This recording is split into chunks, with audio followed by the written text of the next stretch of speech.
some days truly are better than others. Oh man, let's get into it.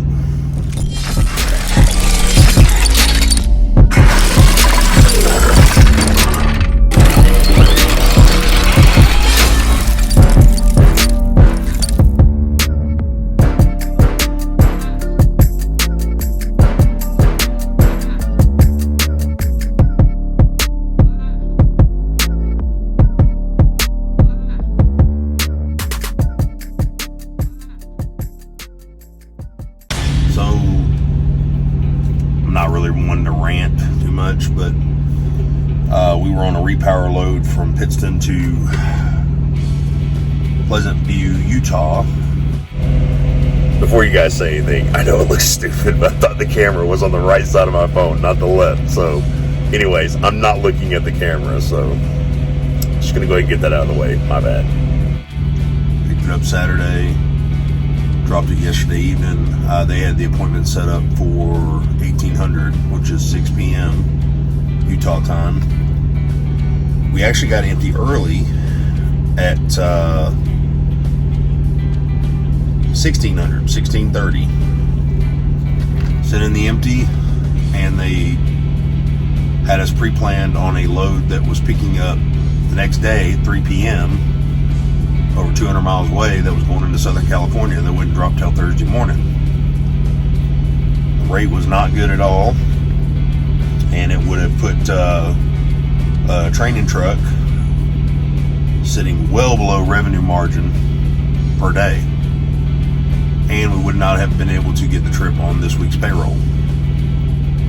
So the whole point of this video, guys, is don't feel pressured to take something that's not going to work for you.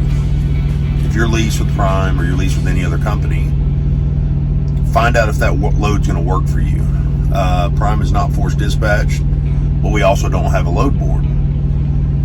There are contracts in place that they want to fulfill and keep their obligations to their customers. I understand that, but I'm not going to pay to move freight. That's all there is to it. And I'm also not going to take something that is going to hurt me in the long run. And we needed to get another trip off. So I explained all this, and once again, when you turn down a load, guys, make sure that you are very in-depth with your communication. Communicate the reason you're turning down the load. Don't just send over, man, that load's crap, I'm not taking that. Have a reason.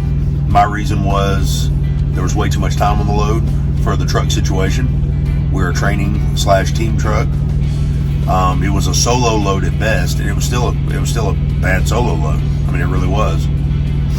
If I was sitting on fantastic revenue for the week already, I would have took the load. I'd have no problem with it, but we weren't.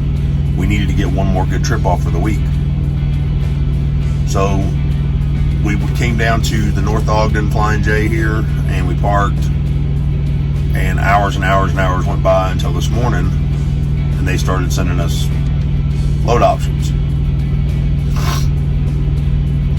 First one didn't deliver till Friday.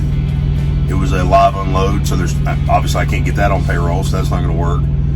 The second one would have worked because I probably could have pushed it on payroll for Thursday morning, but they send the load to me 4 hours before it needs to be picked up. How far away am I? I'm 4 hours away. There's no way I'm going to make that pickup. I've still got to fuel up. I'm still laying in bed. It just immediately sent me the load. So don't feel pressured to jump up and do cartwheels or backflips trying to get somewhere, guys. Definitely don't drive and be unsafe, Be realistic. If you're 220 miles away and you're in a Prime truck, okay, let's be honest.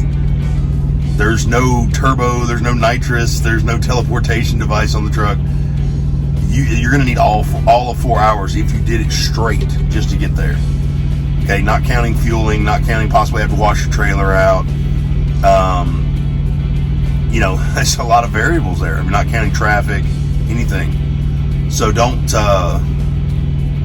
jump through hoops for something that's not for sure. And like I said, this was just a pre-plan. I told him I needed to get fuel.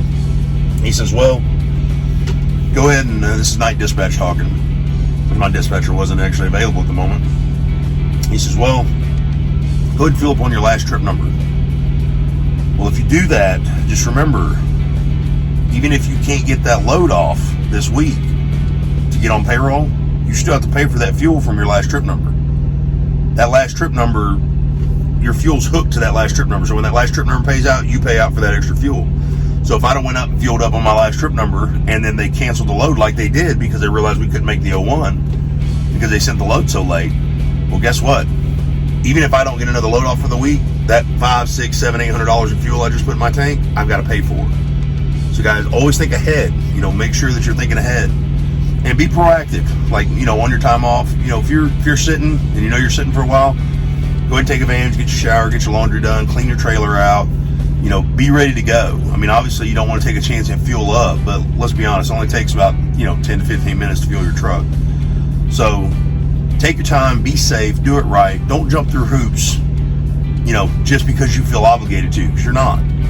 Make sure that you're doing the right thing for you. So if the load times would have hooked up right for our 01, I would have already been on the road. I'd have been taking this load, and I probably wouldn't even make this video. But be proactive, make wise decisions. Don't make decisions hastily where you're going to end up biting off the end of a bullet at the end. So that's just it for today, guys. If it's your first time joining the channel, thank you so much for watching. Don't forget to like, sub, and share the channel. Get that knowledge out there, guys. That's what it's all about. Until the next one, stay safe. God bless. Right out.